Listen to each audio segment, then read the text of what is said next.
Detection start होगी 5 second बाद। Start. महोदय, मेरा यह हार्दिक विश्वास है कि जो बड़े बड़े काम हमारे सामने हैं उन्हें करते समय आप भारत के इस प्राचीन तथा चिर नवीन संदेश को याद रखेंगे और छोटे उद्देश्यों की तुलना में राष्ट्र और मानवता के हित की ओर अधिक ध्यान देकर सहकारी प्रयास की भावना से कार्य करेंगे। हमें भारत की एकता का अर्थात अपने भावी भाग्य निर्माण के लिए प्रयत्नशील स्वतंत्र लोगों की एकता का निर्माण करना है। इसलिए हमें उन सब प्रवृत्तियों को जो इस एकता को छीन करती है तथा हम लोगों में एक दूसरे के बीच दीवारें, सांप्रदायिक दीवारें, प्रांतीयता की दीवारें और जात पात की दीवारें खड़ी करती है, खत्म कर देना है। अनेक राजनीतिक और आर्थिक विषयों पर मतभेद होगा और होना भी चाहिए, किंतु यदि भारत और उसके लोगों का हित ही हमारा प्रधान उद्देश्य हो और हम इस बात को समझें, जैसा कि हमें समझना ही चाहिए कि इस हित की प्राप्ति पारस्परिक सहयोग और लोकतंत्रात्मक रीतियों से ही की जा सकती है, तो ये मतभेद हमारे सार्वजनिक जीवन को समृद्ध ही करेंगे। मेरा आपसे निवेदन है कि आप इसी दृष्टिकोण से देश की समस्याओं को हल करें और संसार के अन्य देशों के साथ निर्भीकतापूर्वक और मैत्रीपूर्ण ढंग से व्यवहार करें। आज सारा संसार किसी आने वाली विपत्ति के भय से भयभीत है।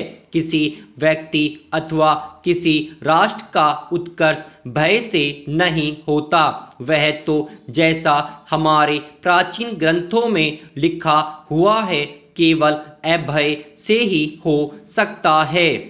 हमने संसार के सभी देशों के साथ बराबर मैत्री की नीति बरती है और यद्यपि कभी कभी इसके बारे में भ्रांति हुई है, तो भी इस नीति को दूसरे लोग अधिकाधिक समझने लग गए हैं और इसका परिणाम भी अच्छा हुआ है। मुझे विश्वास है कि हम इस नीति का दृढ़ता से पालन करते रहेंगे और आज संसार के अधिकांश भागों में जो तनातनी है, इस प्रकार उसको कुछ कम करने का प्रयास करेंगे। भारत सरकार दूसरे देशों के मामलों में हस्तक्षेप नहीं करना चाहती, क्योंकि हम अपने देश में दूसरों का हस्तक्षेप पसंद नहीं करते।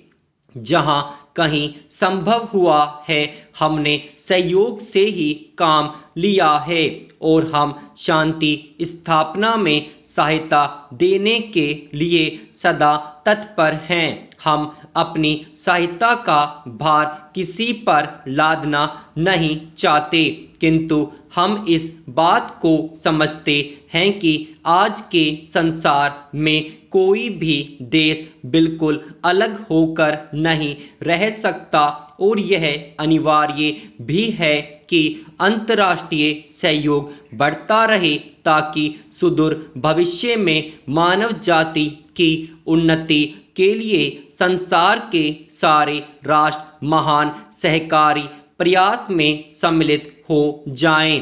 प्राय एक वर्ष में कोरिया में विराम संधि स्थापित करने का प्रयत्न किया जा रहा है, जिससे उन बहुतेरी समस्याओं को जिन्होंने सुदूर पूर्व एशिया में उथल पुथल मचवा रखी है, शांतिमय ढंग से निपटाया जा सके। मैंने कई बार यह आशा प्रकट की है कि ये प्रयत्न सफल होंगे। महोदय, आज जितनी तेजी के साथ लोगों के ख्यालों में तब्दीली हो रही है, उससे इंसान यह महसूस करने लगा है कि वह जो चाहे कर सकता है और करा सकता है, मगर वह करने और कराने की ताकत क्या है? वह एक दिन के अंदर कोई एक शहर ही नहीं, सैकड़ों इलाकों को बर्बाद कर सकता है। अभी तक किसी आदमी के हाथ में बर्बाद करने की ताकत के अलावा पैदा करने की ताकत नहीं आई है। हो सकता है कभी वह ताकत भी आ जाए, पर आज बर्बाद करने की ताकत है, पैदा करने की ताकत नहीं। गांधी जी जिस समाज का स्वप्न देखा करते थे, वह एक ऐसा समाज था जिसमें सब लोग खुशहाल होंगे और किसी को किसी दूसरे को सताने की जरूरत नहीं पड़ेगी और इंसान इंसान रहेगा। वह न तो शैतान बनने की कोशिश करेगा और न खुदा बनने की। वह चाहते थे कि मनुष्य के लिए चारों तरफ से जो हदें बांधी गई है, उन्हीं के अंदर रहकर जितनी हो सकती है वह अपनी उन्नति करे, पर उन हदों के बाहर न जाए। इसमें कोई संदेह नहीं कि आज साइंस की काफी तरक्की हो गई है, पर किस ओर? आज रोगों की परीक्षा के तरीकों में बहुत कुछ तरक्की हो गई है और साथ ही साथ रोगों में भी तरक्की होती जा रही है। इस दौड़ का एक ही नतीजा हो सकता है कि हजारों की तादाद में रोगियों की संख्या बढ़ती जाए। जहां सिर्फ नाड़ी देखकर ही सब कुछ पहचाना जाता था, वहां आज कम से कम 5-7 लैबोरेटरीज की जरूरत पड़ती है। इसी तरह से जहां घर में चरखा चलाकर हम अपना कपड़ा बना सकते थे, वहां आज हमको रुई दुनिया के एक कोने से लानी पड़ती है।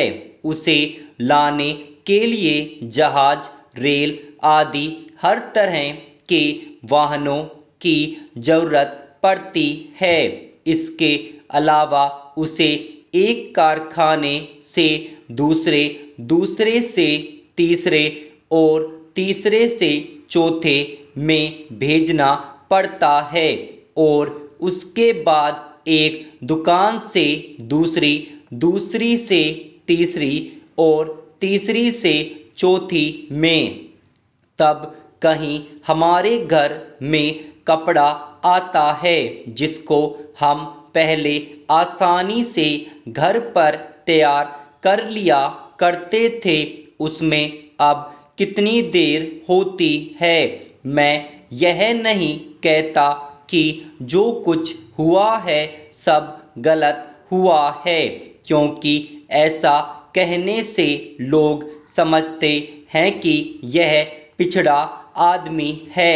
हम तो यह चाहते हैं कि साइंस के द्वारा आज हमें जितनी अच्छी चीजें मिलनी हैं, उनमें से हम एक को भी न छोड़ें और उनसे जो लाभ उठा सकते हैं जरूर लाभ उठाएं। मगर इसके पहले हम यह सोच समझ लें कि किसी चीज की कीमत क्या है और यह हमें कहां तक ले जाएगी और किस ओर। यदि हम इतना समझ बूझ कर करेंगे तो इंसान इंसान रह सकता है।